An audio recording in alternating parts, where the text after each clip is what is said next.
Assalamualaikum warahmatullahi wabarakatuh. Perkenalkan, nama saya Fani Alsindia, NIM 1903060047, mahasiswa Peternakan Fakultas Pertanian Universitas Sumatera Utara. Nah, di sini saya akan menjawab soal ulangan akhir semester dari mata kuliah Produksi Ternak Unggas.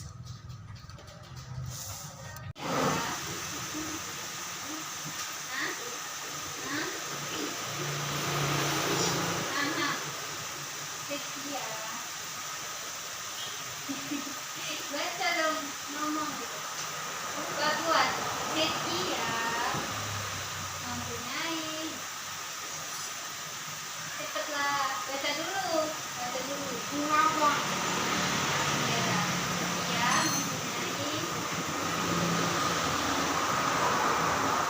mempunyai apa?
Dengar. Dia ada cepat lagi daripada ini. Dia udah selesai 2 kali.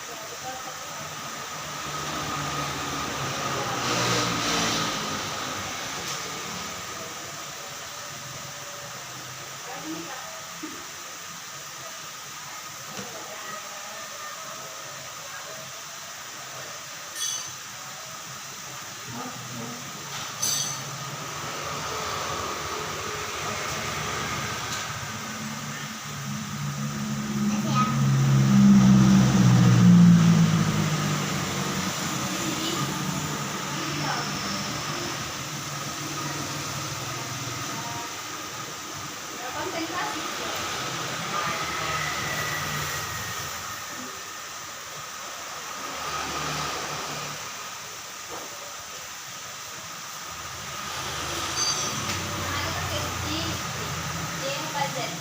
Pertama, paru berfungsi untuk makan dan minum pada unggas, menghasilkan air liur atau saliva. Yang kedua, ada esofagus. Esofagus terjadi gerakan peristaltik untuk mendorong makanan masuk ke pencernaan berikutnya. Nah, setelah makanan masuk ke dalam tenggorok, makanan akan disimpan sementara di dalam tenggorok atau crop. Dan di sini akan dihasilkan getah.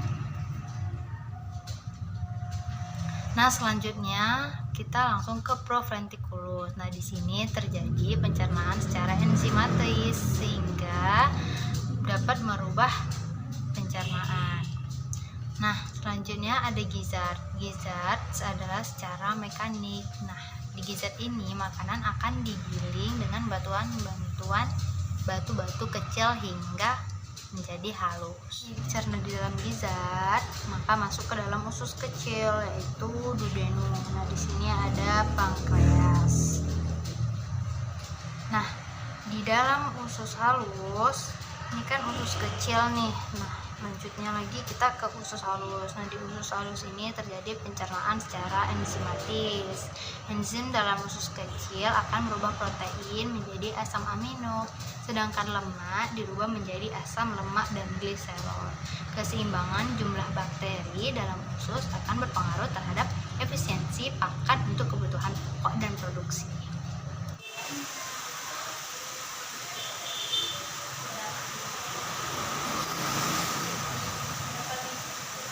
Banyak tuh nggak apa-apa.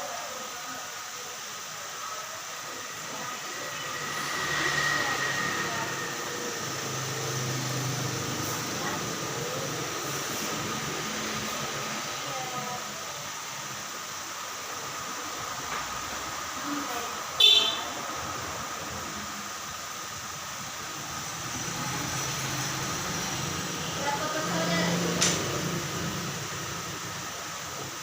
Banyak. Berapa? Berapa Kak Dia sama adik dia? Berapa? Kak Dia ada berapa? Oh, Kak Dia berapa? Satu. Dua bersaudara ada? Iya, betul.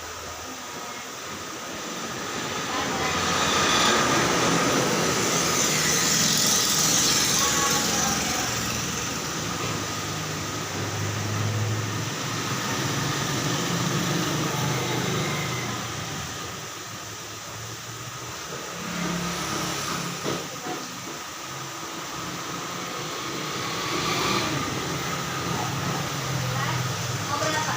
Dia punya 20. Dia kasih kamu dia berapa?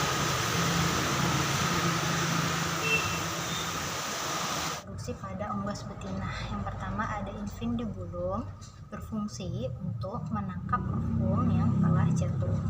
Yang kedua ada magnum, yang berfungsi sebagai tempat terjadinya pembentukan albumin.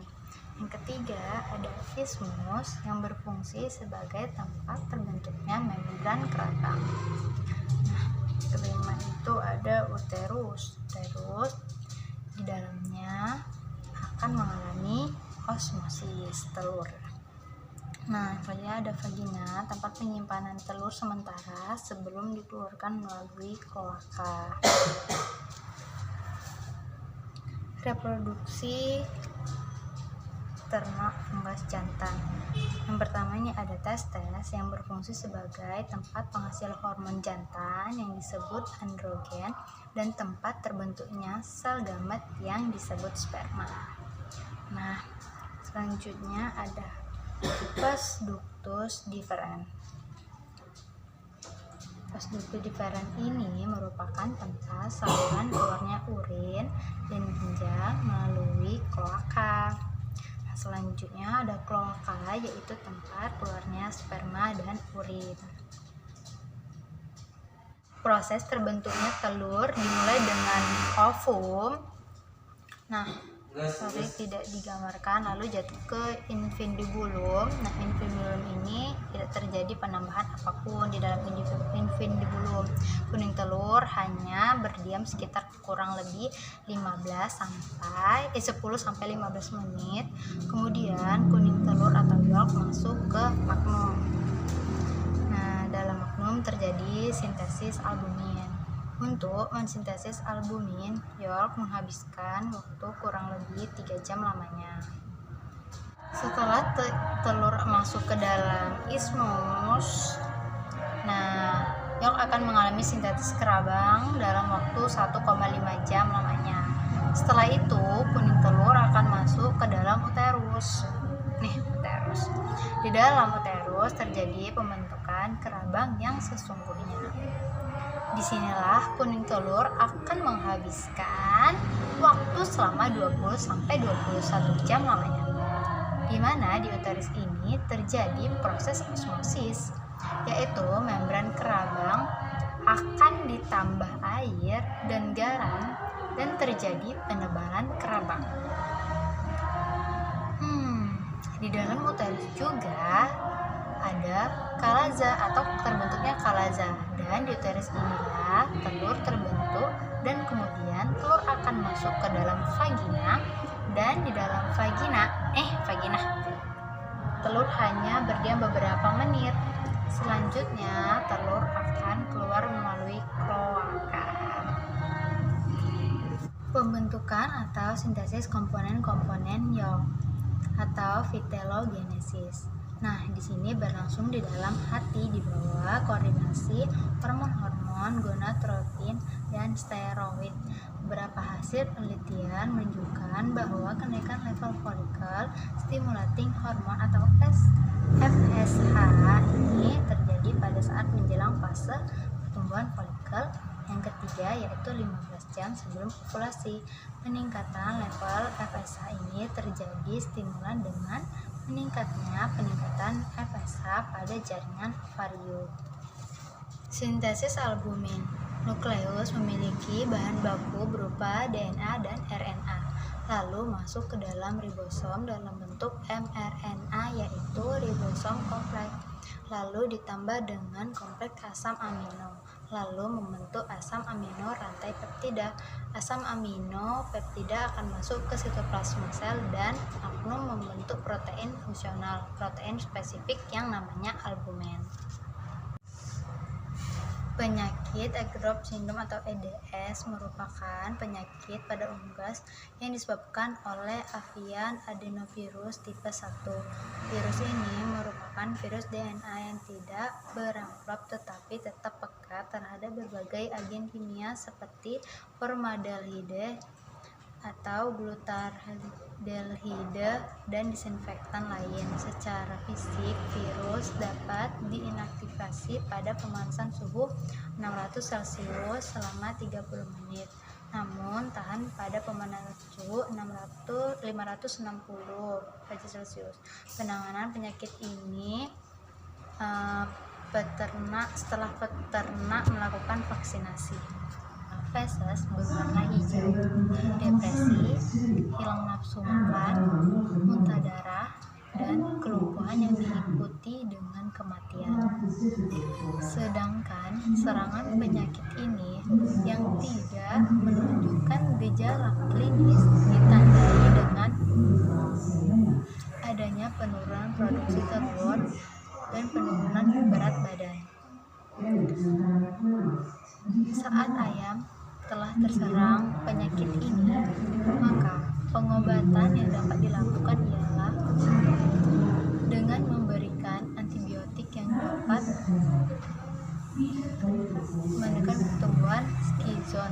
Antibiotik tersebut antara lain sulfonamid yang dikombinasi. Penyakit nekrotik enteris atau NE disebabkan oleh agen penyakit yang secara normal hidup di saluran pencernaan ayam.